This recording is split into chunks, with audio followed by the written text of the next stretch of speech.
Bismillahirrahmanirrahim. Assalamualaikum warahmatullahi wabarakatuh. Alhamdulillahi rabbil alamin wal aqibatu lil muttaqin wala udwana illa 'alal zalimin. Asyhadu an la ilaha illallah al malikul haqqul mubin wa asyhadu anna Muhammadan abduhu wa rasuluh shadiqul wa'dal amin. Allahumma shalli wa sallim wa barik ala sayyidina Muhammadin wa ala alihi wa sahbihi ajma'in wa man tabi'ahum bi ihsanin ila yaumiddin. Kaum muslimin yang dimuliakan oleh Allah Subhanahu wa taala, jumpa lagi di channel Eri Abdul Rahim. Di channel ini kita banyak berbicara tentang gangguan jin, sihir, ain, dan terapi ruqyah syariah. Banyak yang bertanya kepada saya, Ustadz tolong bahas lagi lah apa-apa saja yang menyebabkan seseorang itu susah untuk sembuh. Kaum muslimin yang dimuliakan oleh Allah Subhanahu wa taala, mudah-mudahan Allah Subhanahu wa taala berikan kepada kita kemudahan untuk bisa sembuh dari penyakit gangguan jin ataupun sihir ataupun ain yang menimpa pada diri kita. Ketahuilah bahwa penyakit itu adalah ujian dari Allah Subhanahu wa taala. Ujian Allah berikan kepada orang yang beriman. Ujian Allah berikan kepada orang yang tidak punya dosa. Tujuannya pertama untuk mengangkat derajat, yang kedua untuk menghapuskan dosa-dosanya. Kemudian penyakit itu bisa juga merupakan balasan dari Allah Subhanahu wa taala atas dosa-dosa kita di masa lalu. Nah, ketika kita sudah bertobat kepada Allah Subhanahu wa taala dan dosa kita diampuni oleh Allah Subhanahu wa taala, tapi kenapa sudah bertobat belum juga sembuh? Terapinya sudah benar, tidak melakukan kesyirikan, ya. Maka bisa jadi ini adalah cara Allah Subhanahu wa taala untuk mengangkat derajat kita. Masuk kepada poin yang pertama tadi, untuk memuliakan kita, untuk mengangkat kualitas iman kita, dan untuk memastikan bahwa nanti ketika kita bertemu dengan Allah Subhanahu wa taala, kita sudah tidak membawa dosa lagi. Seperti itu. Kaum muslimin yang dimuliakan oleh Allah Subhanahu wa taala. Lalu kenapa ketika kita melakukan ruqyah, melakukan terapi, masih juga belum sembuh-sembuh? Ini menjadi pertanyaan banyak orang. Kenapa saya sudah diruqyah kok nggak sembuh-sembuh? Sudah bertahun-tahun, sudah belasan tahun bahkan, kan gitu.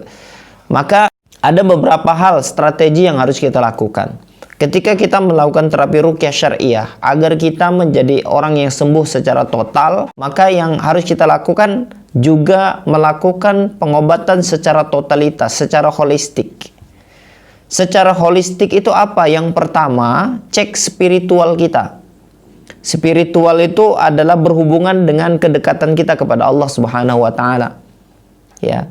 Kalau kedekatan kepada Allah Subhanahu wa taala maknanya adalah bagaimana kualitas ibadah kita kepada Allah.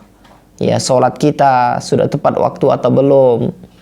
Kalau laki berjamaah di masjid, kemudian bacaan Al-Qur'an kita, setiap hari ada baca Al-Qur'an atau tidak, terapi tilawah. Kemudian mendengarkan ayat-ayat Al-Qur'an. Ya, kemudian bersedekah, ya berapa banyak kita belanjakan harta kita di jalan Allah Subhanahu wa taala, untuk bersedekah, berinfak. Ya, ini yang menjadikan kita dekat kepada Allah Subhanahu wa taala. Ya, ini spiritual. Makanya ketika ada orang sakit, yang paling pertama di awal yang harus dicek adalah spiritualnya, bagaimana kedekatan dia kepada Allah. Kalau kedekatan dia kepada Allah ini bermasalah, maka akan bermasalah semuanya. Kenapa? Allah yang memiliki kuasa penuh atas kesembuhan. Fa idza maridtu fa huwa yashfi. Ya, kalau saya sakit, Allah yang menyembuhkan. Wa idza maridtu fa huwa yashfi. Kan seperti itu. Ini adalah konsep dalam Al-Qur'an. Jadi tidak mungkin kita bisa sembuh kecuali kita dekat kepada Allah Subhanahu wa taala. Semakin kita jauh kepada Allah, maka semakin kita jauh daripada kesembuhan.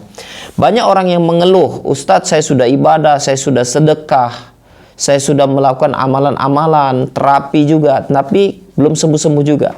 Ternyata ketika kita korek kembali apa yang kamu lakukan, ternyata dia masih melakukan kesyirikan. Kesyirikannya apa? Kesyirikan yang dia tidak sadarin. Apa? Berobat kepada dukun. Dan dia tidak tahu bahwa itu adalah dukun. Makanya setiap pribadi muslim, dia harus paham perbedaan antara dukun dengan ustadz, atau ruqyah syariah dan ruqyah syirkiyah, agar kemudian dia tidak terjebak dengan pengobatan-pengobatan ruqyah syirkiyah, ruqyah yang masih bercampur adukkan dengan kesyirikan. Ruqyah syariah yang dibacakan hanya Al-Quran saja, Al-Quran, kemudian doa-doa Nabi, atau dengan melafazkan doa-doa yang kita fahami dengan sendirinya. Ya, adapun ruqyah syirkiyah biasanya tidak pakai ayat, atau pakai ayat dia cuma sedikit. Kemudian berikutnya, peruqyah biasanya, praktisi ruqyah syariah biasanya tidak bisa melihat jin, tidak bisa menerawang, tidak bisa membuka mata batin, seperti itu. Tapi peruqyah syirkiyah biasanya dia bisa melihat jin, kemudian dia bisa menerawang, kemudian dia bisa berdialog dengan jin tanpa ada reaksi. Biasanya kalau kita datang ke sana memberikan syarat-syarat tertentu seperti ayam hitam, ayam putih. Kemudian ketika kita pulang dikasih azimat. Ya, azimatnya dalam bentuk cincin, dalam bentuk kalung, dalam bentuk benang-benang warna-warni, dan macam lainnya. Kemudian kadang-kadang dia juga menuliskan ayat-ayat tertentu, potongan-potongan ayat di kertas, untuk dibawa yang dia bilang akan menjadi pembentengan diri dia dan rumah dia. Nah, ini adalah salah satu ciri-ciri praktisi ruqyah syirkiyah. Ya, bukan ruqyah syariah, tapi ruqyah syirkiyah. Nah, ketika kita berobat dengan cara seperti ini, justru itu membuat penyakit kita semakin sulit untuk disembuhkan. Maka orang yang terkena gangguan jin harus menjaga akidahnya, tauhidnya secara kuat, sehingga dia tidak lagi tercemar, karena ini menjadi peluang syaitan untuk masuk. Kemudian berikutnya, hal yang menyebabkan seseorang itu susah untuk sembuh, mungkin masih ada dendam di dalam hatinya. Ya, dendam-dendam kepada orang ini harus dibersihkan. Kenapa? Karena orang yang dendam, dia akan memutus silaturahim. Ya, orang yang memutus silaturahim, doanya tidak diterima oleh Allah Subhanahu wa taala. Maka dendam-dendam itu dibersihkan. Ya, kemudian kemaksiatan, dosa-dosa, ya. Kadang-kadang saya agak berat berbicara di sini, sebab banyak yang protes. Kenapa, Ustadz?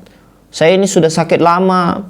Kenapa pembahasannya susah sembuhnya? Karena dosa terus. Ya, padahal saya sudah bertaubat. Ketahuilah bahwa ketika orang dinasehatin untuk bertaubat dan dia malah merasa, saya ini sudah ibadah lah Ustadz. Kenapa setiap orang sakit dianggap bahwa kita melakukan dosa? Nah, itu ciri-ciri orang belum bertaubat dengan sungguh-sungguh. Rasulullah SAW setiap hari 100 kali bertaubat. Nah, ini ada orang sakit, sudah nyata-nyata tidak sembuh-sembuh selama bertahun-tahun. Ketika mendapatkan nasihat bahwa harus perbanyak bertaubat, dia malah protes sama ustadznya. Ustadz nih, ya, kenapa kalau ada orang sudah ditimpa musibah, orang sudah ditimpa rasa sakit, malah dibilang karena banyak dosa? Ya, padahal ulama juga mengatakan seperti itu. Maka, ya, kalau saya tidak menasihati di sini, padahal ini adalah titik puncanya, ya, bahwa kita harus senantiasa bertobat kepada Allah Subhanahu wa taala untuk mensucikan diri kita. Orang yang sudah beriman, yang tidak sakit pun bertobat kepada Allah, apalagi orang yang sakit. Ulama terdahulu ketika dia berjalan kemudian sendalnya patah, itu saja dia istighfar kepada Allah, ya Allah, apa dosaku? Ya, menganggap bahwa itu adalah satu perbuatan dosa yang dia lakukan, sehingga Allah Subhanahu wa taala berikan ujian musibah berupa sendal yang putus. Apalagi kita yang sakit kemudian berobat tidak sembuh-sembuh. Maka ketika kita mengatakan, saya dosa apa lagi? Padahal saya sudah senantiasa bertaubat, nggak ada lagi dosa. Kalau kita sudah meyakini seperti itu menunjukkan bahwa itulah dosa kita. Ya, merasa bahwa diri kita sudah suci, merasa diri kita sudah hilang daripada dosa-dosa kepada Allah Subhanahu wa taala. Padahal ya, Ibnu Qayyim al-Jauziyah ketika didatangi orang yang tidak bisa punya anak, nasihatnya hanya satu, perbanyak istighfar. Ketika orang ini memperbanyak istighfar setiap hari, Allah Subhanahu wa taala karuniakan kepada dia anak. Maka ketika kita masih merasakan rasa sakit, perbanyak istighfar kepada Allah Subhanahu wa taala. Bahkan salah satu keutamaan istighfar, bertaubat kepada Allah, Allah Subhanahu wa taala akan bukakan pintu hajat apa yang belum kita sampaikan dengan lisan. Masih terbesit di dalam hati, tapi Allah sudah berikan. Kaum muslimin yang dimuliakan oleh Allah Subhanahu wa taala, maka hal-hal yang saya sampaikan tadi, apa yang menyebabkan seseorang itu tidak sembuh, maka harus dilakukan ya, holistik, spiritual kepada Allah Subhanahu wa taala. Yang kedua, ya, cek jasmaninya, secara fisiknya. Ada orang yang tidak bisa sembuh penyakitnya karena fisiknya juga sakit. Saya menterapi pasien di Malaysia, di Kuala Lumpur, yang sudah berkali-kali diruqyah nggak sembuh-sembuh. Ternyata ya, setelah saya amati kenapa dia tidak sembuh-sembuh, karena dulu pernah operasi. Jadi di tulang belakang dia pernah sakit tulang belakang, kemudian operasi dikasih besi gitu ya. Kemudian besinya itu qadarullah patah. Ya, sehingga tidak bisa dioperasi dan tidak bisa diperbaiki lagi. Maka si wanita ini setiap kali diruqyah, maka dia akan reaksi. Setelah diruqyah dia sembuh, nanti datang lagi. Setiap diruqyah sembuh, datang lagi. Kenapa? Karena sudah ada ruang, sudah ada tempat dalam tubuhnya yang menjadi sarang bangsa jin. Makanya harus memperbaiki fisiknya. Fisiknya diperbaiki, bisa dengan perbaikan tulang, perbaikan syaraf, kemudian bisa dengan mengkonsumsi herbal. Makanya setiap saya biasanya selalu saya menasihati untuk minum herbal. Kenapa? Herbal ini akan memperbaiki secara fisik. Ya. Kemudian yang ketiga, holistik harus menyentuh pada mandiri. Anda kalau sakit kemudian berharap kepada ahli ruqyah untuk kemudian diruqyah secara rutin, ini akan sangat sulit sekali untuk sembuh. Maka kalau Anda ingin sembuh secara total, Anda harus masuk kepada tahapan yang ketiga secara holistik, yaitu mampu melakukan pengobatan secara mandiri. Ya, sebetulnya sangat mudah. Kalau Anda belajar, di YouTube saya banyak. Ya, atau setidaknya secara mandiri, sesuatu yang paling mudah saja, yaitu dengan tilawah.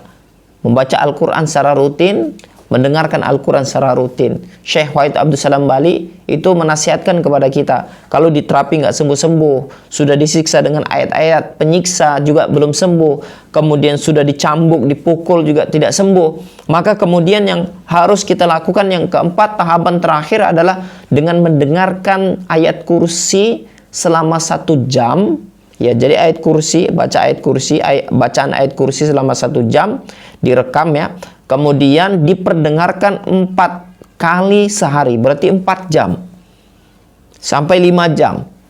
Ayat kursi saja. Kenapa ayat kursi? Karena ayat kursi adalah satu ayat yang paling ditakuti oleh iblis. Ini sesuai dengan sabda Rasulullah SAW ya, tentang Abu Hurairah yang menangkap jin, kemudian jin itu minta dilepaskan, kemudian dia membocorkan satu rahasia jin, yaitu iblis paling takut dengan ayat kursi. Artinya kalangan jin itu takut dengan ayat kursi. Makanya coba rekam ayat kursi kemudian diperdengarkan setiap hari terus, kalau bisa selama 24 jam. Maka insya Allah gangguan jin, sihir, ain yang ada pada diri kita akan hilang dengan izin Allah Subhanahu wa taala. Jadi mandiri harus dilakukan. Kaum muslimin yang dimuliakan oleh Allah Subhanahu wa taala, 3 perkara ini harus dilakukan kalau mau sembuh. Yang tidak melakukan ini berarti susah untuk sembuhnya. Anda yang belum sembuh sampai sekarang, berarti 3 perkara ini belum betul-betul istiqomah dan belum betul-betul menjalankan secara maksimal. Perlu dimaksimalkan lagi. Mudah-mudahan nasihat pagi hari ini bermanfaat untuk kita semuanya, khususnya untuk Anda yang sampai sehari ini belum sembuh. Mudah-mudahan Allah Subhanahu wa taala berikan kesembuhan, permudah untuk kesembuhannya ketika kita betul-betul berjuang bersungguh-sungguh untuk mencari kesembuhan.